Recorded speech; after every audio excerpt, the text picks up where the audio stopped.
Mes frères bien-aimés, avec ce dimanche de la Septuagésime commence aujourd'hui le cycle de Pâques durant lequel la liturgie oriente notre regard vers la grande fête de la résurrection. Et pour cela, pour nous faire rentrer sur ce chemin vers Pâques, dès à présent, la liturgie propose deux lectures qui semblent apparemment paradoxales et pourtant qui vont nous permettre de dresser le tableau de notre vie spirituelle et qui donnent un cadre absolument central pour notre relation à Dieu. Les propos de saint Paul, dans la première lecture, commencent par nous rappeler que c'est par un combat, par une course, et donc en se donnant du mal qu'on arrive au but. La vie chrétienne demande des efforts, une ascèse, une persévérance pour espérer la récompense du ciel.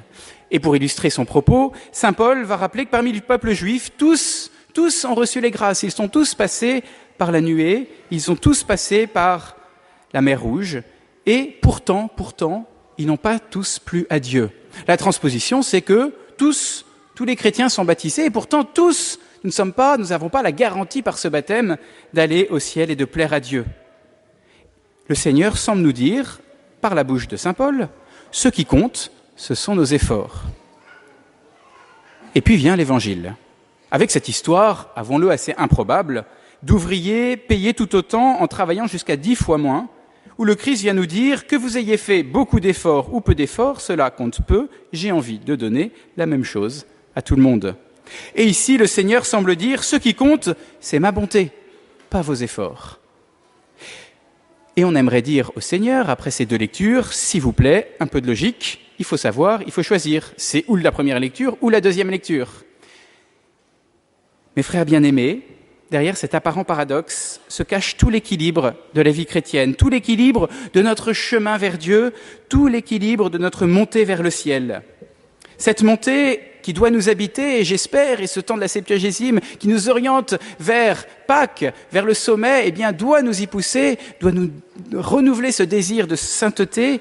Eh bien, ce désir de sainteté et ce chemin, c'est un chemin de crête, où il faut tenir l'équilibre entre les deux enseignements de la messe d'aujourd'hui. Un chemin de crête, c'est un chemin où il y a un précipice à droite et un précipice à gauche. Et si on va un peu trop à droite, on tombe dans le précipice, et un peu trop à gauche, dans le précipice. Eh bien, nous avons à tenir en équilibre ces deux vérités. D'abord, la première, c'est que le salut est gratuit de la part de Dieu. Gratuit de la part de Dieu.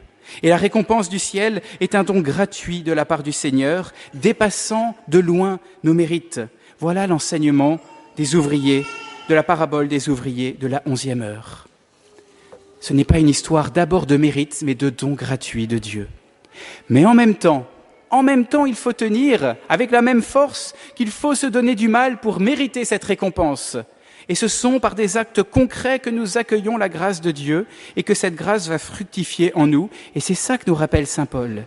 Et toute la difficulté de notre vie spirituelle, consiste à tenir ensemble ces deux vérités, à tenir cet équilibre. Parce que tantôt nous allons exagérer l'un et tantôt nous allons exagérer l'autre. Si on insiste trop sur le fait que le salut nous est offert gratuitement, à l'ouvrier de la 11e heure comme à celui de la première heure, alors on risque fort de tomber dans une tiédeur spirituelle. Dieu fait tout et je n'ai pas d'effort à faire, il suffit que je me tourne les pouces en faisant confiance. C'est au final, nous dira le catéchisme, de la présomption. Je présume de la toute-puissance de la miséricorde divine en espérant obtenir son pardon sans conversion et effort. Mais à l'inverse, si on insiste trop sur les efforts à faire, on en vient à oublier que nos actes n'ont aucune valeur en dehors du regard aimant et miséricordieux de Dieu sur nous. As-tu l'œil mauvais parce que je suis bon, dit le maître de la parabole. On oublie que ce qui nous sauve, c'est d'abord la confiance absolue dans l'amour gratuit de Dieu pour nous, qui veut nous sauver parce qu'il nous aime et non parce que nous sommes bons et méritants. Mes frères bien-aimés, le premier excès nous fait tomber dans le quiétisme et la mollesse. Le deuxième nous fait tomber dans le désespoir parce qu'on s'appuie sur ses propres forces. Et on sait ce que donnent nos propres forces. Mais la ligne de crête, elle, nous fait entièrement espérer dans la miséricorde tout en persévérant quotidiennement, jour après jour, heure après heure, dans nos efforts.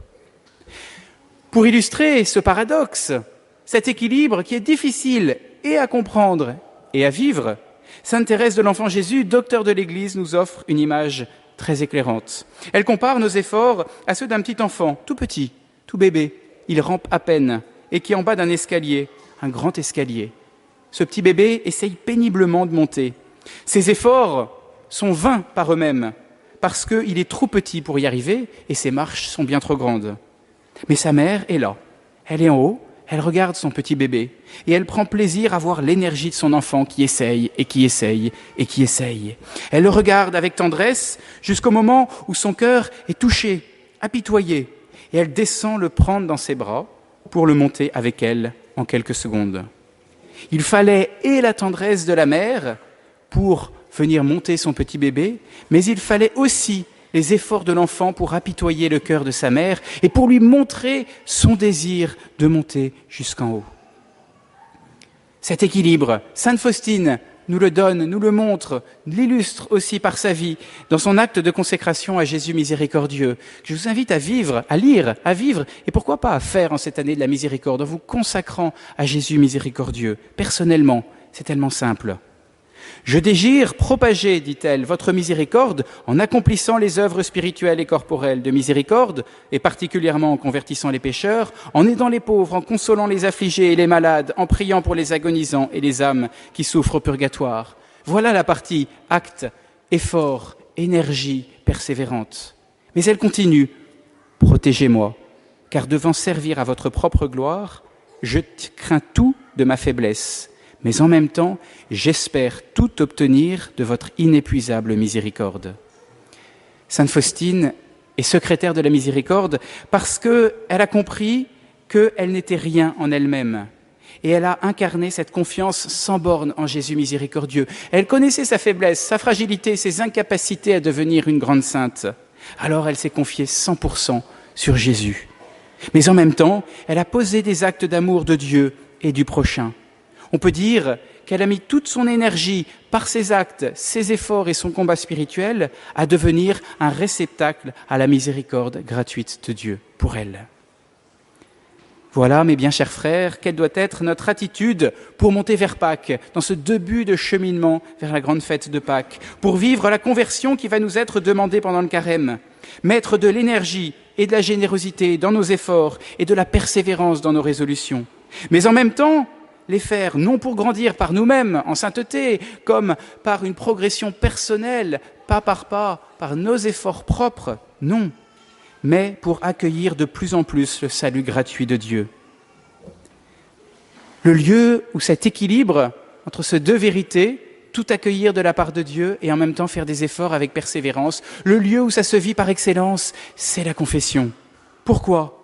Parce que dans la confession, le pardon qui nous touche est gratuit. On s'en rend compte, c'est gratuitement que Dieu va pardonner. On ne présente rien de beau, rien de pur, et l'amour de Dieu vient sur nous. C'est gratuit, on ne mérite rien, c'est parce que Dieu est bon qu'il nous pardonne inlassablement.